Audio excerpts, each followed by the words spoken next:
If she's watching, this is for her, and I hope you like it too. This one's called Dear Mom, and this is how it goes.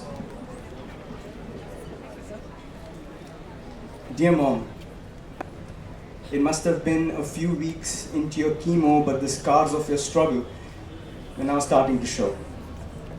For the first time in so many years, you and I didn't stay up late.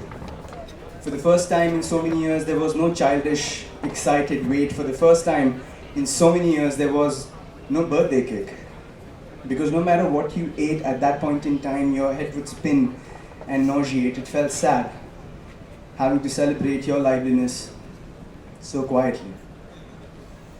The next morning, I overslept. So the first thing I did when I woke up was sprint up the steps to your bedroom door.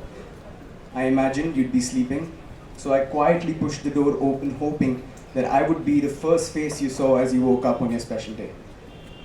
But as I entered your room, I felt this quiet, impending feeling of gloom, one experienced in the countless hospital trips that conditioned you and I to feel nothing but doom.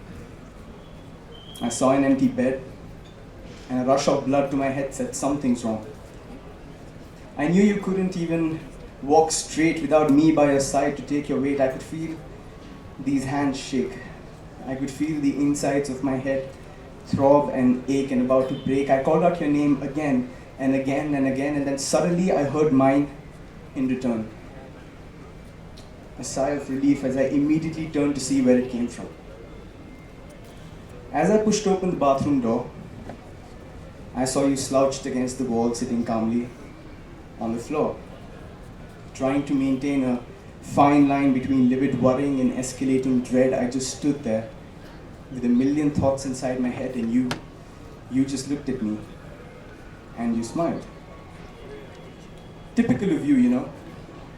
Every time I knew there was a tension you couldn't dilute, you just flashed a smile so adorably cute, hoping I would forget. I almost did, but I asked again. You smiled once more, and then you spoke. In words I wish I could remember so I could put them in quotes and show the entire world how you saw it with so much hope. You told me what it felt like to be a burden, that on days that hovered between bad and worse, you felt like an absolute curse that just refused to go away. You told me what it meant when you needed me to walk 2 meters or less, and how it made you feel absolutely helpless every single day.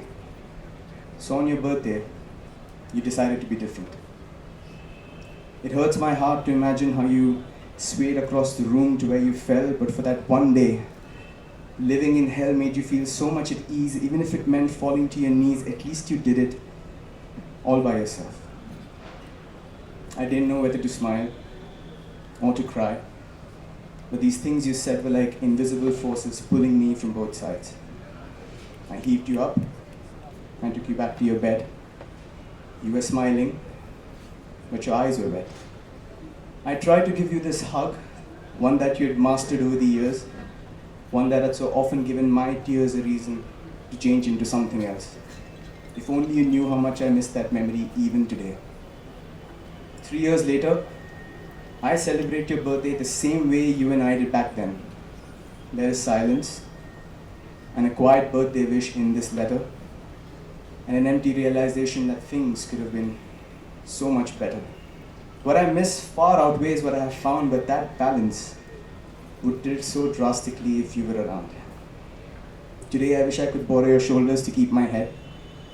I wish I could kiss your cheeks and tell you everything I never said, instead of writing these things that you will never read unless heaven has a speed post service which it so desperately needs. What I would give to have you live not in memories but somewhere real. Every second wondering what that would feel would suddenly be worth the time and the energy. Anyway, it's not about my wishes. It's about how difficult it is loving you from afar. I just wish I could find the words to define these feelings of mine with a beauty that was half as perfect as you are. I hope you have fun there, for heaven's sake, and that God employs the best bakery to make your cake. Remember to be as lively as icing off the bottom of the cake tin, just like how you always liked it. Down here, Dad will raise a drink, and we will all keep you in our prayers and think of the countless reasons you've given us to call happiness our own. We will keep missing you, even if we are 3 parts of a broken mess. And we will love you, always the more, nevertheless. I miss you, and I love you. Happy birthday, Mom. Love, China.